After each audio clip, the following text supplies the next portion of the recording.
Company का मालिक जिस लड़की को सबके सामने बेइज्जत कर रहा था और कह रहा था कि तुम जैसी लड़की की वजह से ही हमारी कंपनी बर्बाद हो गई है, हमारी सबसे बड़ी गलती है जो तुम जैसों को नौकरी पर रखा।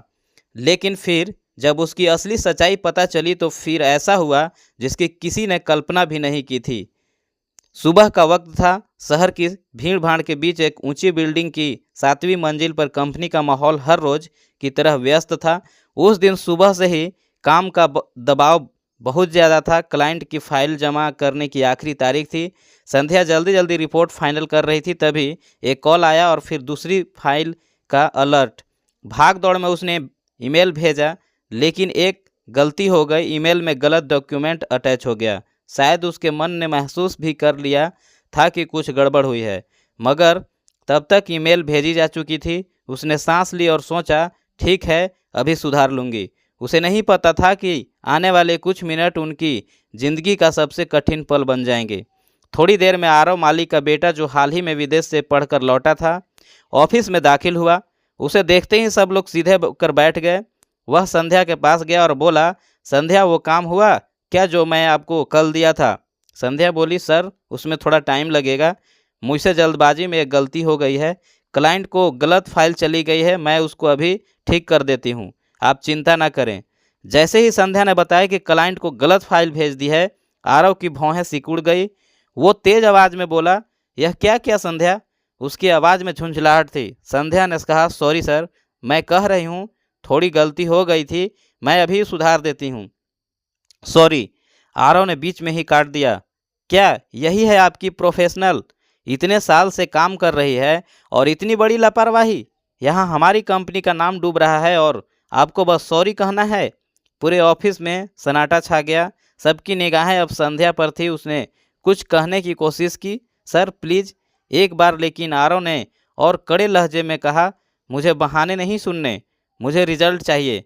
अगर आपसे इतना भी नहीं होता तो शायद अब आपको आराम कर लेना चाहिए। उसकी यह बात तीर की तरह लगी। संध्या के हाथ कांप गए। कंप्यूटर स्क्रीन धुंधली लगने लगी। किसी ने उसकी सहानुभूति से देखा, मगर कोई कुछ बोला नहीं। बस वह पल के लिए चुपचाप रही और फिर धीरे से सिर झुका लिया। आरव पलट गया और अपने केबिन में चला गया। किसी ने कुछ नहीं कहा। माहौल इतना भारी था कि लोगों ने अपने कीबोर्ड की टाइपिंग तक धीमी कर दी। संध्या अपनी कुर्सी पर बैठी रही, मगर उसके अंदर कुछ टूट चुका था। उसने पहली बार महसूस किया कि जो जगह कभी उसके लिए समान की थी, अब वही जगह उसे चुभ रही थी। पर उसने खुद को संभाला ताकि कोई देख न सके। शाम तक उसने बिना किसी से बात किए अपना सारा काम समेट लिया। डेस्क पर पड़ी फाइलें अच्छी से रखी, कंप्यूटर शट डाउन किया और धीरे से अपने फर्श से एक सफ़ेद लिफाफा निकाला। वो रिजाइन लेटर था। कुछ पल तक उसे घूरती रही, फिर गहरी सांस लेकर उठी और सीधा आरव के केबिन की तरफ चली गई। दरवाजे पर हल्की दस्तक थी। सरक आरव ने ऊपर देखा। हाँ, संध्या ने चुपचाप लिफाफा टेबल पर रख दिया। यह क्या है? आरव ने पूछा। मेरा इस्तीफा। मगर संध्या आरव ने कुछ कहने की कोशिश की, पर संध्या पलट चुकी थी। उसने दरवाज़ा खोला और बाहर चली गई। संध्या की चाल धीमी थी। हर कदम जैसे उस इमारत से दूर जा रहा था जिसमें उसने अपने जीवन के साल लगाए थे। लिफ्ट में शीशे में उसने अपना खुद को चेहरा देखा। वह वही संध्या नहीं जो हर चुनौती का सामना मुस्कान से करती थी। अब वह एक ऐसी संध्या थी जिसका आत्मसम्मान किसी के शब्दों से चकनाचूर हो चुका था। अगले दिन सुबह का वक्त था। ऑफिस के दरवाजे खुले, लेकिन माहौल वैसा नहीं था जैसा रोज हुआ करता था। कॉफ़ी मशीन की आवाज़ धीमी थी। लोगों के चेहरों पर एक अजीब सी चुप्पी थी। किसी ने मुस्कुराकर गुड मॉर्निंग नहीं कहा, किसी ने मजाक नहीं किया। सभी अपने अपने सिस्टम के सामने थे, मगर किसी का मन काम में नहीं था। सबको पता था कल क्या हुआ था। कुछ ही देर बाद आरव के पिता मालिक साहब ऑफिस पहुंचे। सफ़ेद बालों और सादे चेहरे वाले उस व्यक्ति की मौजूदगी से हमेशा ऑफिस में एक अपनापन महसूस होता था। उन्होंने चारों ओर नज़र दौड़ाई और पूछा, अरे संध्या दिख नहीं रही? आज उसने नई रिपोर्ट भेजी थी क्या? रिसेप्शन पर खड़ी नेहा ने घबरा कर कहा, सर वो कल अपना रिजाइन दे गई। मलिक साहब ठिठक गए। क्या? पर ऐसी तो कोई बात नहीं कि संध्या रिजाइन देकर जाए और वो भी मुझे बिना बताए। उनकी आवाज़ में हैरानी और गुस्सा दोनों थे। उन्होंने तुरंत अपने बेटे को बुलाया। कुछ ही पलों में आरव उनके सामने खड़ा था। डैड, आपने बुलाया? हाँ बुलाया, बैठो। आरव ने चेहरा गंभीर रखा, लेकिन उसके पिता की आंखों में गुस्सा था। उन्होंने आरव से पूछा, संध्या ने इस्तीफा क्यों दिया? आरव थोड़ा झिझका, फिर बोला, उससे एक बड़ी गलती हो गई थी। क्लाइंट को गलत फाइल चली गई थी। मैंने उसे समझाया, लेकिन शायद वह इमोशनल होकर रिजाइन दे गई। समझाया? मालिक साहब की आवाज़ में कड़वाहट उतर आई। समझाया या अपमान किया? आरव थोड़ा चौंका। डैड, आप मुझसे ऐसे, मैं तुमसे ऐसे ही पूछ रहा हूँ। तुझे मालूम है कि वह लड़की कौन है? आरव ने उलझ कर कहा। एक सीनियर एम्प्लॉय थी जो सालों से यहाँ थी। बस इतनी ही पहचान है तेरी उसे लेकर। मलिक साहब ने टेबल पर हाथ मारा। वह वही लड़की है जिसने 3 साल पहले इस कंपनी को डूबने से बचाया था, समझा? इतना सुनते ही कमरे में सन्नाटा छा गया। मलिक साहब ने आगे कहा, जब तू बाहर पढ़ाई करने गया था तब इस कंपनी के पास एक भी क्लाइंट नहीं बचा था। हम बर्बाद होने की कगार पर थे। संध्या ही थी जिसने ना सिर्फ इस कंपनी को बचाया बल्कि हमें फिर से खड़ा किया। वह अकेली लड़की रात रात भर काम करती थी। तुझे मालूम नहीं है उसने कितनी मेहनत की है। अगर वह नहीं होती तो आज यह कंपनी, यह इमारत, यह नाम कुछ भी नहीं होता। इतना सुनते ही आरव का चेहरा उतर गया। उसे कल की अपनी आवाज़ याद आई। वह हर शब्द, हर तंज अब उसके दिल में तीर की तरह चुभ रहे थे। मैंने उसे सबके सामने डांटा, वो खुद से बुदबुदाया। मलिक साहब ने सिर झुकाते हुए कहा, आरव, गलती हर किसी से होती है, लेकिन जो दूसरों को नीचा दिखाकर खुद को बड़ा समझे वह इंसान नहीं, अहंकारी होता है। आरव ने मलिक साहब से कहा, डैड, मैंने बहुत बड़ी गलती कर दी। हाँ, और अब वही गलती तुझे सुधारनी होगी। जा माफ़ी मांग उससे। आरव ने बिना कुछ कहे सिर हिलाया और ऑफिस से निकल गया। वो संध्या के घर पहुंचा। दरवाजे पर हल्की दस्तक दी। कुछ देर बाद दरवाज़ा खोला। संध्या सामने थी। आरव के पास शब्द नहीं थे। उसने धीमे स्वर में कहा, संध्या, मैं माफ़ी मांगने आया हूँ। संध्या ने बस एक पल के लिए उसे देखा। वह वही आदमी था जिसने उसे कल उसकी दुनिया को हिला दी थी। क्यों आए हैं आप? उसने कहा। यह कहने की गलती मुझसे हुई, मुझे अफसोस है। संध्या हंसी, मगर वह हंसी दर्द में डूबी थी।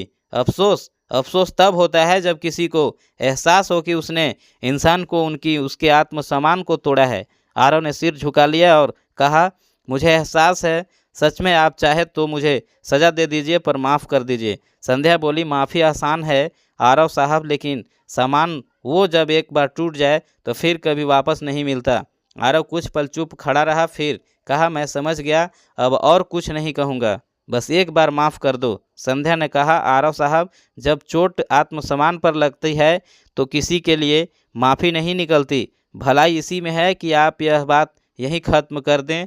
आरव ने कुछ नहीं कहा। उसने मुड़कर कदम बढ़ाया और वापस घर की ओर चल पड़ा। उसका हर कदम भारी था, जैसे ज़मीन उसे रोक रही हो। दरवाजे की हल्की आवाज़ हुई और दोनों के बीच एक खामोश दरार रह गई।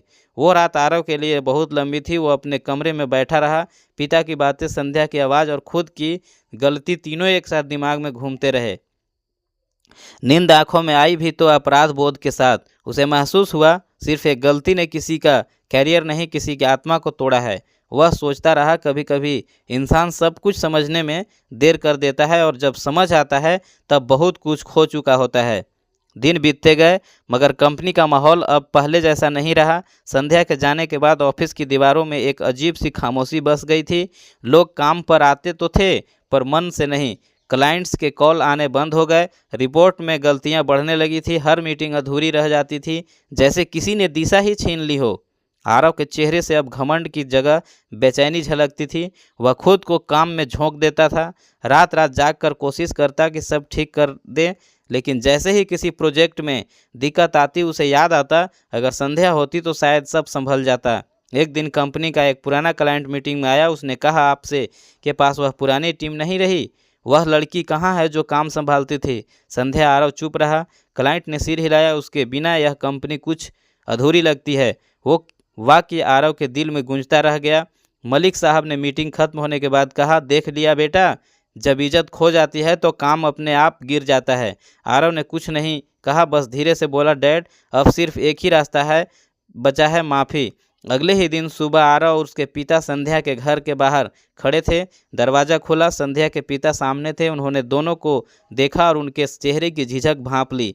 आइए अंदर आइए मलिक साहब, उन्होंने शांत स्वर में कहा। संध्या अंदर आई, साड़ी के पल्लू को हल्के से ठीक करते हुए। जैसे ही उसने मलिक साहब को देखा, नमस्ते किया। मलिक साहब ने नमस्ते ली और झट से हाथ जोड़ दिए। बेटी, गलती हमसे हुई है, हमें माफ़ कर दो। संध्या ने कुछ नहीं कहा, बस चुपचाप सुनती रही। आरव आगे बढ़ा और कांपते स्वर में बोला, संध्या, मुझे नहीं पता मैं अपनी बात कैसे कहूँ, लेकिन मैं सिर्फ अपनी गलती नहीं, अपने अहंकार के लिए भी शर्मिंदा हूँ। अगर मैं वक्त वापस ला पाता तो कभी शब्द नहीं कहता। संध्या ने शांत स्वर में कहा, गलतियां सुधारी जा सकती है आरव, लेकिन जख्म तभी भरते हैं जब माफ़ी सच्ची हो। मलिक साहब ने कहा, हम सिर्फ माफ़ी नहीं, एक विनती लेकर आए हैं। कंपनी डूबने के कगार पर है, लोगों की नौकरी दांव पर लगी है, तुम्हारे बिना वह चल नहीं सकती, कृपया वापस आ जाओ। संध्या की आंखों में आंसू आ गए। वो पल दो राहों जैसा था, एक तरफ उसका आत्मसम्मान, दूसरी तरफ उसका कर्तव्य। कुछ देर बाद उसने धीरे से कहा, मैं किसी कंपनी के लिए नहीं, अपने आत्मसम्मान के लिए जीती हूँ। लेकिन अगर मेरी मेहनत से कई परिवारों की रोजी जुड़ी है तो मैं लौटूंगी। मलिक साहब मुस्कुराए, आंखों में भींग चुकी थी। बस यही तो हमें चाहिए बेटी, हमारी कंपनी को तुम्हारे जैसे सोच की ज़रूरत है। आरव ने सिर झुकाकर कहा, धन्यवाद, और वादा करता हूँ इस बार मैं सिर्फ नाम नहीं, दिल से सम्मान करूँगा। संध्या ने हल्की मुस्कान दी। वो मुस्कान पहली बार थी जिसमें गुस्सा नहीं बल्कि क्षमा की झलक थी। कुछ हफ्तों बाद संध्या ने कंपनी दोबारा ज्वाइन की बतौर सलाहकार। पहले दिन ही उसने देखा हर कोई अब ज़्यादा विनम्र था, ज़्यादा सुनने वाला।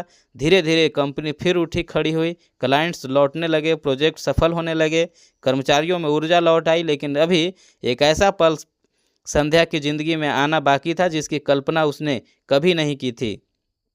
दिनों के साथ सब कुछ सामान्य होने लगा था। आरव अब पहले जैसा नहीं रहा। उसकी आवाज़ में अब अहंकार नहीं बल्कि विनम्रता थी। वह हर मीटिंग से पहले संध्या की राय जरूर लेता और हर फैसले से पहले उसकी बात सुनता। धीरे धीरे दोनों के बीच वह दूरी जो कभी अपमान की वजह से बनी थी, अब समझ की वजह से मिटने लगी थी। देर रात तक प्रोजेक्ट पर काम करते हुए दोनों के बीच बातें बढ़ने लगी थी। कभी किसी क्लाइंट्स की रिपोर्ट पर चर्चा होती तो कभी जिंदगी पर। वह दोनों अब साथ बैठकर बातें करते, हंसते और कई बार चुप भी रहते, मगर उसी चुप्पी में भी एक गहराई थी। हर गुजरते दिन के साथ दोनों के बीच एक ऐसा रिश्ता बनने लगा था जिसकी नींव सामान पर रखी थी गई थी और दीवारें भरोसे की थी। मलिक साहब दूर से यह सब देखते रहते। वह जानते थे कि उनका बेटा अब वही आरव नहीं रहा जो दूसरी की गलती पर चिल्लाता था, बल्कि अब वो इंसान बन चुका था जो दूसरों की भावनाएं समझता है। एक शाम वो मुस्कुरा कर और बोले, अब इस कंपनी को नहीं, हमारे घर को भी संध्या जैसी समझदार बहू की ज़रूरत है। आरव थोड़ा मुस्कुराया, मगर उसकी आंखों में झिझक थी। डैड, अगर वह मना कर दे तो? मलिक साहब ने हंसते हुए कहा, अगर तेरी नीयत सच्ची है तो वह तुझे जरूर समझेगी। कुछ दिनों बाद आरव ने हिम्मत जुटाई। शाम का वक्त था, ऑफिस में सब जा चुके थे। संध्या मीटिंग रूम में अपनी फाइलें समेट रही थी। आरव धीरे से अंदर आया, थोड़ा घबराया हुआ, मगर नज़रों से सच्चाई थी। संध्या संध्या ने ऊपर देखा। हाँ आरव, कुछ काम था? हाँ काम तो है, लेकिन वह इस कंपनी का नहीं, मेरा है। संध्या ने हल्की मुस्कान के साथ कहा, क्या मतलब? आरव ने एक पल रुक कर कहा, मैं अब वह आदमी नहीं रहा जिसने तुम्हें रुलाया था। अब मैं वह बनना चाहता हूँ जो तुम्हारे चेहरे पर मुस्कान लाए। संध्या कुछ पल उसे देखती रही। उसकी आंखों में वह पुराना दर्द अब बीते कल की तरह था। धीरे से बोली, रिश्ते इज्जत से शुरू हो तो ही टीकते हैं आरव, और तुमने वह इज्जत लौटा दी है। आरव की आंखों में नम हो गई। वो हल्के स्वर में बोला, तो क्या मैं इसे हाँ समझूं? संध्या मुस्कुरा दी। वही मुस्कान, वही पल उसकी नई शुरुआत बन गया। शादी साधारण थी मगर उसमें सच्चाई की गर्माहट थी। ऑफिस में सब खुश थे और मलिक साहब की आंखों गर्व से भींगी थी। उन्होंने कहा, आज मुझे गर्व है कि मेरे बेटे ने ना सिर्फ एक लड़की से बल्कि उसे आत्मसम्मान से भी रिश्ता जोड़ा है। कुछ महीनों बाद मलिक साहब ने कंपनी का स्वामित्व दोनों के नाम कर दिए। उन्होंने कहा, अब यह सिर्फ कंपनी नहीं, एक परिवार है और इस परिवार की नींव सम्मान पर टिकी है। आरव और संध्या ने झुककर उनके पैर छुए। संध्या की आंखों में आंसू थे, पर वो आंसू दुख के नहीं गर्व के थे। शाम का वक्त था, दोनों ऑफिस की बालकनी में खड़े थे। आरव ने धीरे से कहा, काश मैंने उस दिन वह गलती ना की होती। संध्या ने कहा, कभी कभी जिंदगी में हमें गिरा कर सिखाती है कि कैसे उठना है। आरव ने उसकी ओर देखा और पहली बार बिना कुछ कहे समझ गया। कुछ पल की चुप्पी के बाद संध्या ने आसमान की ओर देखते हुए कहा, जब इज्जत लौट आती है तो जिंदगी भी लौट आती है। आरव ने उसका हाथ थाम लिया और दोनों वहीं खड़े रहे, जैसे वक्त भी रुक गया हो और दुनिया ने आखिरकार अपनी सबसे खूबसूरत कहानी पूरी कर ली हो। तो दोस्तों, ये कहानी से आपको क्या सीख मिला, कमेंट करके ज़रूर बताइए। यदि कहानी दिल को छू गई हो तो हमारा चैनल कमलेश रियल वॉइस को सब्सक्राइब जरूर करें। मिलते हैं नई कहानी के साथ, तब तक के लिए धन्यवाद।